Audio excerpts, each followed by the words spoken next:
माध्यमिक शिक्षा विभाग उत्तर प्रदेश के इस वीडियो पाठ रूपी अभिनव अभियान में कक्षा 9 के छात्रों के लिए हिंदी विषय में पद्य खंड के अंतर्गत रहीम दास जी के द्वारा विरचित दोहों पर आज का अध्ययन और अध्यापन होगा।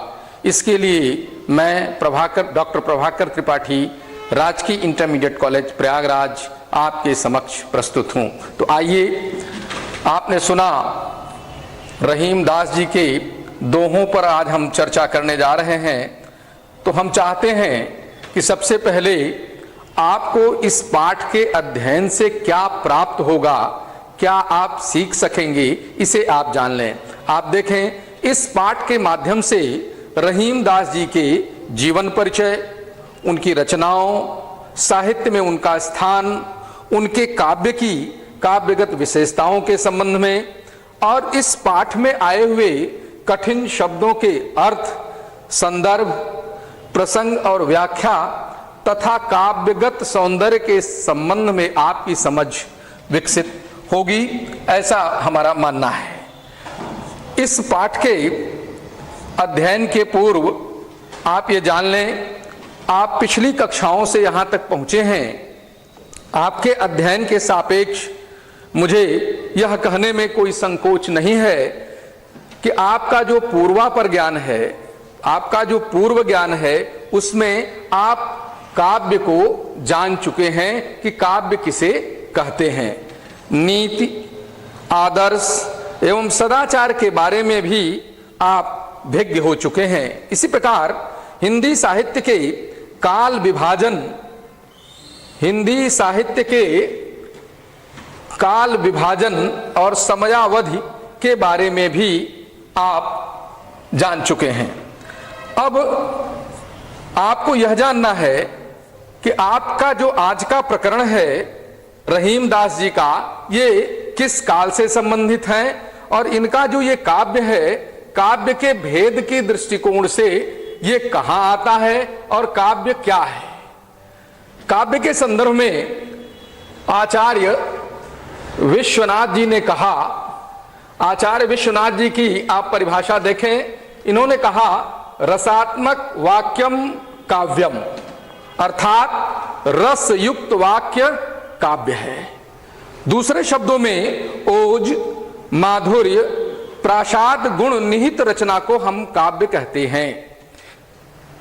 छात्रगण, रस, छंद, अलंकार युक्त रचना काव्य है। इसे आपने काव्य सौंदर्य के तत्वों में भी पढ़ा है।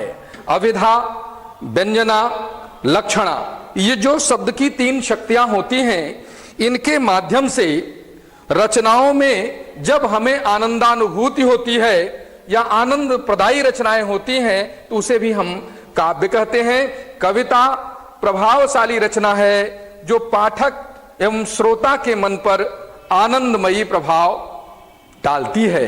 ये कथन है आचार्य महावीर प्रसाद द्विवेदी जी का। लय, तुक, ताल और छंद से बद्ध रचना भी काव्य है। स्थूल रूप से आप यह जान लें कि ऐसी कोई भी रचना जो गेय हो, जो गाई जा सके, वह क्या है? काव्य है। छात्रगण, यहां यह भी ध्यान दें, आपको स्पष्ट हो गया कि ऐसी कोई भी रचना जिसे हम गा सकते हैं वह काव्य है। तो आइए देखते हैं काव्य के भेद। काव्य के भेद हम यहां अगर देखें, इस दृष्टिकोण से देखें कि आज का जो आपका प्रकरण है रहीम के दोहे, यह दोहे काव्य के भेद के दृष्टिकोण से कहां स्थापित होते हैं। काव्य को हम 2 भागों में मुख्य रूप से बांटते हैं, एक प्रबंध काव्य और दूसरा मुक्तक काव्य। प्रबंध काव्य में महाकाव्य, खंडक हैं। आज का जो प्रकरण है रहीम दास के दोहे, वो इसी पाठ्य मुक्तक का ऐसी काव्य रचना जिसके छंदों में परस्पर पूर्वापर संबंध स्थापित नहीं होता, इसी प्रकार की रचना को हम मुक्तक काव्य कहते हैं। और ऐसी रचना जिसके छंदों में परस्पर पूर्वापर संबंध स्थापित होता है, वह प्रबंध काव्य की श्रेणी में आती है। आज का जो प्रकरण है रहीमदास जी का दोहा वो मुक्तक काव्य है और मुक्तक काव्य में भी पाठ्य मुक्तक है। अब आप देखें कि आज का जो प्रकरण है वो पाठ्य मुक्तक है। अर्थ ये हुआ कि उसे प्रत्येक दोहों को आपको समझने के लिए दोहे से अर्थ के दृष्टिकोण से कोई संबंध नहीं है। आइए हम यह भी देख लें कि हिंदी साहित्य के काल अवधि के दृष्टिकोण से रहीम हम 4 भागों में बांटते हैं। आदिकाल, वीरगाथा काल या चारण काल, दूसरा पूर्व मध्य काल या भक्ति काल या स्वर्ण काल, तीसरा उत्तर मध्य काल, रीति काल या श्रृंगार काल, और चौथा आधुनिक काल या गद्य काल। आदिकाल का जो समय है वो 743 ईस्वी से 1343 ईस्वी तक का है। भक्ति का 143 ईस्वी तक का है। और रहीमदास जी की ओर अगर हम जाएं तो हम देखते हैं कि रहीम जी का जन्म 1556 ईस्वी में और उनका अवसान जी पूर्व मध्यकाल यानी भक्ति काल के कवि हैं। आप अपने मस्तिष्क में यह स्थिर कर लें कि कबीर का जो समय है वो भक्ति काल का समय है और हिंदी साहित्य को यदि आप देखें तो भक्ति काल वह काल है जिसमें इस धरा पर, इस मां भारती के क्षितिज पर ऐसे महान कवियों का अवतरण हुआ जिन्होंने अपनी रचनाओं से हिंदी साहित्य को समृद्ध कर दिया। छात्रगण यह भी देखें कि हिंदी साहित्य के दृष्टिकोण से रहीम जी का आपने समय जाना। अब रहीम दास की जो रचना है वो किस छंद में है जिसे आज आप पढ़ने जा रहे हैं, वह छंद है दोहा। कौन सा छंद है? दोहा। अब दोहा, छंद और दोहा दो शब्द यहां देख रहे हैं। छंद क्या है? काव्य के संदर्भ में आप छंद मूल रूप से सुनते हैं। कोई भी काव्य का खंड आपके सामने आए तो वो किसी न किसी छंद में अवश्य होता है। बिना छंद के हम काव्य की कल्पना भी नहीं कर सकते। तो आइए देखते हैं छंद क्या है। छंद आह्लादयति चंदयति, या श्रोता जब इनका श्रवण करता है या इन कविताओं का वाचन करता है तो उसके हृदय तत्व में एक प्रकार की अनुभूति अपने आप जागृत हो जाती है। वही अनुभूतियां हमें संवेदना प्रदान करती हैं और वही संवेदनाएं हमें जीवन के मूल्यों को सिखाती हैं और उन्हीं जीवन मूल्यों के आधार पर हम इस समाज में एक सुयोग्य नागरिक के रूप में, एक सुयोग्य मानव के रूप में, एक चरित्रवान मनुष्य के रूप में अपने को स्थापित करते हैं। अब आप आइए देखिए, छंद आपने समझा, अब दोहा क्या है। छंदों के विभिन्न प्रकार आपने पिछली कक्षाओं में जान लिए हैं। यहां दोहा अर्ध सम मात्रिक छंद है तथा यह 2 पंक्तियों का होता है। ये जहां भी लिखा होगा इसकी 2 पंक्तियां आपको पढ़ने में आएंगी। इसमें 4 चरण या पाद होते हैं। इसके विषम चरणों पहले और तीसरे में 13-13 मात्राएं होती हैं तथा इसके समचरण यानी दूसरे और चौथे चरण जिसे हम समचरण कहते हैं उसमें 11-11 मात्राएं होती हैं। सम चरणों के अंत में एक गुरु और एक लघु मात्रा होती है। छात्रगण, यद्यपि आपके पूर्व ज्ञान के आधार पर स्पष्ट है कि गुरु और लघु मात्राओं के प्रतीक चिन्हों को आप जान चुके होंगे, तथापि आपकी पुनरावृत्ति के लिए गुरु को, मात्रा के गुरु चिन्ह को हम इस प्रकार और लघु चिन्ह को हम इस प्रकार बनाते हैं। और दोहे के अंत में जब आप देखेंगे तो एक लघु गुरु मात्रा यानी 1, 2 और 1, तब आप जब गणना करेंगे तो ये 13-13 और 11-11 मात्राओं का आपको ज्ञान हो जाएगा। आइए, यही थी सम्राट अकबर की चर्चा आई तो आप यह जान लें कि 606 ईस्वी में हर्षवर्धन का शक्तियों के आक्रमण हमारे देश पर होते रहे। 1191 ईस्वी में तराइन का पहला युद्ध, 1192 ईस्वी में तराइन का दूसरा युद्ध और 1526 ईस्वी में पानीपत के मैदान में मुगल आक्रांता बाबर ने आक्रमण किया। दिल्ली सल्तनत के अंतिम बादशाह इब्राहिम लोदी से युद्ध हुआ, इब्राहिम पराजित हुआ और भारत में मुगल वंश की स्थापना हो गई। इसी मुगल वंश में बाबर के बाद हुमायूं और हुमायूं के बाद अकबर सम्राट बना, यानी हुमायूं का पुत्र था अकबर, वह सम्राट बना। और इसी के दरबारी 9 रत्नों में से अब्दुल रहीम खान खाना भी एक थे। अकबर के दरबार में 9 रत्न थे जिनमें अब्दुल रहीम खान खाना थे। आपका जन्म 1556 ईस्वी में लाहौर, जो वर्तमान में पाकिस्तान में है, वहां हुआ था। इनके पिता का नाम बैरम खां, जो अकबर के संरक्षक हुआ करते थे, और इनकी माता का नाम सुल्ताना बेगम था। भाषा ज्ञान को यदि हम देखें तो स्वाध्याय के बल पर इन्होंने हिंदी, संस्कृत, अरबी, फारसी, तुर्की आदि भाषाओं पर अपना आधिपत्य स्थापित कर लिया था। यद्यपि इनकी शिक्षा दीक्षा का प्रबंध सम्राट अकबर के द्वारा किया गया था, तथापि आगे चलकर इन्होंने इन भाषाओं पर भी अपना आधिपत्य स्थापित कर लिया। इनकी शैली व्यवहारिक थी, स्पष्ट और प्रवाहपूर्ण मुक्तक शैली का इन्होंने अपनी रचनाओं में प्रयोग किया। इनका निधन 1627 ईस्वी में हुआ। इनकी महत्वपूर्ण कृतियों को आप देखें, रहीम सतसई, श्रृंगार सतसई, मदनाष्टक, रहीम रतलावली आदि इनकी प्रमुख रचनाएं हैं।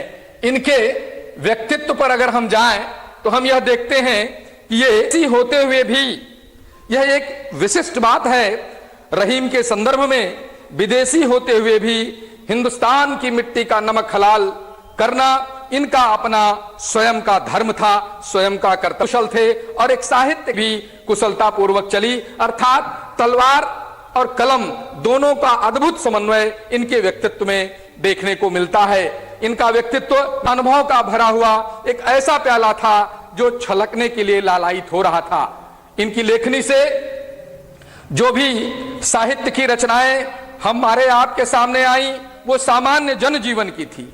यद्यपि इनका पूरा जीवन राजसी रहा, पर इनकी रचनाओं में धरातल के सच के दिग्दर्शन आपको होते हैं। आइए अब हम रहीम के उन दोहों पर चलते हैं जो आपके पाठ्यक्रम में हैं, जिन्हें आपको पढ़ना है। छात्रगण, रहीम के दोहे या काव्य खंड से जो भी व्याख्या आपसे पूछी जाएगी, जो भी प्रश्न आपसे पूछा जाएगा, वो संदर्भ, प्रसंग, व्याख्या और काव्यगत सौंदर्य आपको लिखना होगा। इसका अंक भार जो है 2 धन 4 धन 2 होगा। इस प्रकार से आप देखें, इस रहीम के इस दोहे में हम पहला दोहा आपके सामने ले रहे हैं, जिसमें हम आपको सबसे पहले जो कठिन शब्द आ रहे हैं उनके बारे में बताना चाहते हैं। आप देखें, जो रहीम उत्तम प्रकृति का करि सकत कुसंग, चंदन विश्व व्यापत नहीं, का आनंद उमड़ पड़ता है। एक ऐसे अपने आप परिलक्षित होता है जो हम सब के जीवन के लिए आवश्यक ही नहीं, अनिवार्य है। प्यारे बच्चों, इसमें एक शब्द आया प्रकृति। अब प्रकृति का यहां अर्थ देखें, स्वभाव से है, कुसंग बुरी संगत, भुजंग का अर्थ सर्प से है। ध्यान रहे, शब्दानाम अनेकार्थाः, एक ही शब्द के कई अर्थ होते हैं और वो जिस प्रसंग में प्रयुक्त होते हैं तदनुरूप वे अर्थ ग्रहण चरित्र वाले वे, कोई भी किसी बाह्य प्रभाव के कारण उनका चरित्र विचलित नहीं होता। संस्कृत में आपने पढ़ा होगा, वृत्तम यत्नेन संरक्षेत, यानी चरित्र की यत्न पूर्वक रक्षा करनी चाहिए। छात्रगण, चरित्र से बड़ा इस समाज में, इस दुनिया में और कोई दूसरा धन नहीं है। आइए, जिस प्रकार चंदन के वृक्ष पर उदाहरण दे रहे हैं, रहीम जी आपको समझाने का यत्न कर रहे हैं कि जिस प्रकार चंदन के वृक्ष पर चाहे जितने भी विषैले सर्प लिपटे रहें, परंतु चंदन न तो अपनी शीतलता छोड़ता है और न ही अपनी सुगंध छोड़ता है, न ही वो विषैला हो जाता है। यानी उस सर्प रूपी कुसंगति का प्रभाव हमारे चंदन के वृक्ष पर नहीं पड़ता। इसी प्रकार सज्जन भी अपने सद्गुणों को कभी नहीं छोड़ते हैं, भले ही समय के साथ उन्हें कुसंगति में आना पड़े, पर उस कुसंगति का कुप्रभाव, दुष्प्रभाव चरित्रवान सज्जनों के ऊपर नहीं पड़ता। ये एक बड़ी ही नैतिक बात है और इसे हम सब लोगों को अपने जीवन में भी आत्मसात करना चाहिए। इस दोहे में जो काव्यगत सौंदर्य समाहित है, आप देखें, हम कह सकते हैं कि दृढ़ चरित्र और उत्तम स्वभाव वाले व्यक्तियों के चरित्र पर बुरे चरित्र वाले व्यक्ति के बुरे आचरण का प्रभाव नहीं होता। इस दोहे में जो भाषा प्रयुक्त की गई है रहीमदास जी के द्वारा, वो ब्रज है। इनकी शैली उपदेशात्मक और मुक्तक है, रस शांत है और छंद, जैसा मैंने बताया कि दोहा छंद है और अलंकार दृष्टांत है इसमें। अब आप देखें, ये इनके काव्यगत सौंदर्य हुए। अब आइए हम इनके दूसरे दोहे की ओर चलते हैं और उसे समझने का प्रयास करते हैं। रहीमन प्रीति सराहिए, मिले होत रंगदून, जौ जरदी हरदी तजय, तजय सफेदी चून। ये बड़ा ही सुंदर दोहा है। पहले इसके कठिन शब्दों को जान लेते हैं। दून अर्थात दुगुना, जर्दी अर्थात पीलापन, चून अर्थात चूना। इसके संदर्भ के बारे में जो पिछले दोहे का संदर्भ था वही संदर्भ रहेगा, यथावत रहेगा। और प्रसंग आप जान लें कि प्रस्तुत दोहे में सच्ची प्रीति की विशेषता पर प्रकाश डाला गया है। प्रीति बनावटी नहीं, बल्कि सच्ची प्रीति प्रीति होती है, जिसमें एक अद्भुत शक्ति होती है सच्ची प्रीति में, जिसे व्याख्या में रहीमदास जी स्पष्ट कर रहे हैं अपने इस दोहे के। रहीमदास जी का अभिकथन है कि उसी प्रेम की प्रशंसा करनी चाहिए जिसमें दोनों प्रेमियों का प्रेम मिलकर दो गुना हो जाता है। यानी दोनों ही पक्ष अपने अपने स्वभाव को त्याग कर एक नवीन स्वभाव सृजित कर लेते हैं, एकाकार हो जाते हैं। दोनों प्रेमी अपना अलग अलग अस्तित्व भूलकर एक दूसरे में समाहित हो जाते हैं। जैसे इस दोहे के अनुसार हल्दी अपना पीलापन, ज्यों जर्दी हरदी तजय, हरदी अर्थात हल्दी, जर्दी अर्थात पीलापन। हल्दी अपना पीलापन छोड़ देती है और चून यानी चूना अपनी सफेदी छोड़ देता है। हल्दी का पीलापन और चूने की सफेदी मिलकर एक नया गुलाबी रंग बना देते हैं। ये प्रीति की विशेषता है। इसी प्रकार समाज में हम सबको भी अपने मूल गुणों के साथ दूसरे अपने मित्र के लिए, दूसरे अपने प्रेमी के लिए एक ऐसा समन्वय स्थापित करना चाहिए कि हम सबके बीच कोई भी अंतर विभाजन की रेखा न रह जाए। आइए देखिए, महात्मा रहीम जी ने कहा कि हल्दी जैसे अपना पीलापन छोड़ती है और चीना सफेदी छोड़ देता है, नया रंग बन जाता है। इसी प्रकार से हम सबको भी सच्चा प्रेम स्थापित करना चाहिए। इस दोहे के काव्यगत सौंदर्य को आप देखें। काव्यगत सौंदर्य में पहली पंक्ति जो हम कह सकते हैं कि सच्चे प्रेम का स्वरूप दोनों प्रेमियों का एक रूप हो जाना है, ये इसका एक सौंदर्य है। इस दोहे का जो सौंदर्य इसमें अंतर्निहित है वो निखर कर सामने आ जाता है। इसकी भी भाषा ब्रज है, शैली मुक्तक है, रस शांत है, छंद दोहा है और अलंकार इसमें दृष्टांत देकर दिखाया गया है। भाव साम्य यदि हम कबीर को यहां ले आए तो प्रेम गली अति साकरी, तामे दो न समाहि, यानी प्रेम की गली सकरी होती है, उसमें दो नहीं हो सकते। जब तक एकाकार नहीं हो जाएंगे तब तक परस्पर प्रीति नहीं बढ़ेगी। आइए देखते हैं, महात्मा रहीम के अगले दोहे पर चलते हैं। टूटे सुजन मनाइए, जो टूटे सौ बार, रहीमन फिर पोइए टूटे मुक्ताहार। यह भी एक उपदेशात्मक और नीति परक दोहा है रहीम जी का। इसके कठिन शब्द जान लेते हैं। सुजन यानी सज्जन, पोइए अर्थात पिरोना, संदर्भ पूर्वत रहेगा।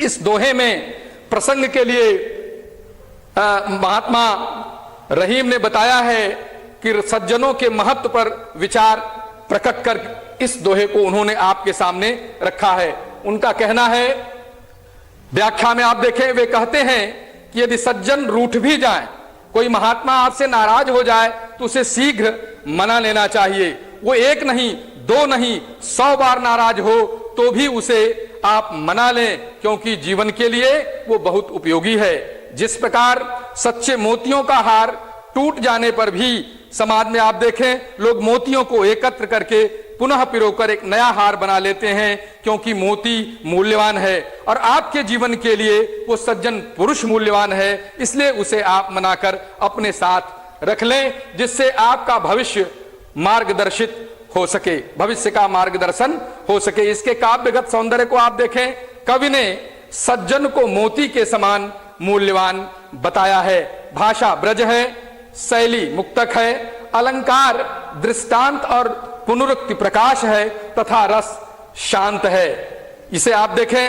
अब आप आगे बढ़ते हैं तो जो इनका चौथा दोहा है वो भी बहुत महत्वपूर्ण है और हर एक व्यक्ति के लिए आवश्यक है इसे जानना। इसी आधार पर आपको अपना जीवन जीना, अन्यथा आप एक सफल जीवन नहीं जी सकेंगे। रहीमन असुआ नयन ढरी, जिय दुख प्रगट करे, जाहि निकारो गेहते, कसन भेद कहि दे। आइए देखते हैं इसका कठिन शब्दों का अर्थ। ढरी यानी निकलते ही, गेह माने घर, संदर्भ पूर्वत है। इसमें कवि रहीम का अभिमत है, प्रसंग में कह रहे हैं कि घर से निकाले जाने वाला घर का भेदी हो जाता है। आप बात बात में एक सूक्ति सुनते होंगे जो जन समाज में प्रचलित है, जनमानस में प्रचलित है, घर का भेदी लंका ढाए। विभीषण की कहानी आप याद करें तो, और इसकी व्याख्या को आप देखें, स्पष्ट कर रहे हैं। कवि का अभिमत है, कथन है कि आंसू आंखों से निकलते ही मन के सारे दुख आपके समक्ष प्रकट कर देता है। बिना किसी पीड़ा के आपके आंखों से आंसू सामान्य रूप से नहीं निकलते। जिस व्यक्ति को घर से निकाला जाएगा वो घर के सारे भेदों को अवश्य ही कह देगा। तात्पर्य यह है कि जिस प्रकार कोई व्यक्ति घर से निकाले जाने पर घर के सारे भेद दूसरों के सामने खोल देता है, आप के रहस्यों को लोग जान लेते हैं, उसी प्रकार से आंख रूपी घर से, शरीर रूपी घर से, आंखों के माध्यम से जब आंसू निकलते हैं तो वे भी आपके भेद को प्रकट कर देते हैं कि आप किसी न किसी कष्ट की अवस्था में हैं। आप देखें काव्यगत सौंदर्य, तो यहां आप देखें कि यहां कवि ने जीवन का सच्चा अनुभव प्रकट किया है। यह सच्चा अनुभव है, कटु अनुभव है कि आप अपने सगे संबंधियों को, अपने प्रियजनों को, अपने परिवारीजनों को अपने साथ रखें, उनसे किसी भी प्रकार की कटुता या विरोधाभास की स्थिति उत्पन्न ना हो। इस दोहे में भाषा ब्रज, शैली मुक्तक, रस शांत और छंद, जैसा आप जान रहे हैं कि दोहे का ही प्रकरण चल रहा है, और अलंकार दृष्टांत के माध्यम से इसे स्पष्ट करने का प्रयास किया है। पांचवा आपका दोहा है, कह रहीम संपत्ति सगे, बनत बहुत बहुरीति, विपत्ति कसौटी जे कसे, ते ही साचे मीत। इसमें जो कठिन शब्द हैं, साचे यानी सच्चे, मीत यानी मित्र, संदर्भ पूर्वत है। इस दोहे में प्रसंगानुकूल ये दोहा जो है उसमें ये स्पष्ट है कि सच्चे मित्र की क्या पहचान है। जेन मित्र दुख हो ही दुखारी, और तिनहि बिलोकत पातक भारी। मित्र वो है जो आपकी तप्तता पर, आपके कष्ट के समय आपका साथ देकर आपके कष्ट को मिटाने में सहयोग प्रदान करे। इसकी व्याख्या देखें, कवि रहीम कहते हैं कि जब व्यक्ति के पास संपत्ति होती है तो अनेक लोग तरह तरह से उसके सगे संबंधी बन जाते हैं, किंतु जो विपत्ति के समय भी मित्रता नहीं छोड़ते वे ही वास्तविक मित्र होते हैं, और सच्चा मित्र विपत्ति की कसौटी पर सदैव खरा उतरता है। ये मित्र की पहचान है। आपको जीवन में मित्र बनाना हो तो इस प्रकार के गुणों का आप आकलन कर लेंगे। काव्यगत सौंदर्य में संकट में साथ देना ही मित्रता की कसौटी है। भाषा ब्रज, शैली मुक्तक, रस शांत, छंद दोहा, अलंकार में अनुप्रास और रूपक है। भाव साम्य, धीरज धर्म मित्र अरुनारी, आपत्काल परिखिए चारी। ये रामचरितमानस के रचनाकार गोस्वामी तुलसीदास जी की पंक्तियां हैं। अब देखें, आपने ये प्रथम भाग में 5 दोहे पढ़े, इसमें आपने क्या पाया, क्या सीखा आपने देखा काव्य क्या है, काव्य के भेद क्या हैं, महात्मा रहीम का परिचय क्या है, उनका व्यक्तित्व क्या है, दोहा को आप कैसे समझेंगे, नीति विषयक ज्ञान आपने प्राप्त किया, और इन दोहों के संदर्भ, प्रसंग और व्याख्या तथा काव्यगत सौंदर्य से आप परिचित हुए। इस दृष्टिकोण से आपका अधिगम स्थापित हुआ। और अब हम चाहेंगे कि इन 5 दोहों के संदर्भ में आप कुछ प्रश्न अभ्यास अपने घर में करेंगे। इस पाठ के जो बचे हुए शेष दोहे हैं उनका आप घर में बैठकर वाचन करेंगे, सामान्य अर्थ समझेंगे, जिससे अगली कक्षा में इन दोहों की व्याख्या में उसे आप आसानी से समझ लें। और एक कार्य आप और करेंगे, रहीमदास जी का जीवन परिचय, उनकी साहित्यिक सेवाओं का उल्लेख करते हुए उनकी भाषा शैली पर प्रकाश डालेंगे। मैं आशा ही नहीं वरन विश्वास के साथ कह सकता हूं कि रहीम दास जी के इन दोहों को आप भली भांति समझ गए होंगे और आज की कक्षा का यहीं समापन।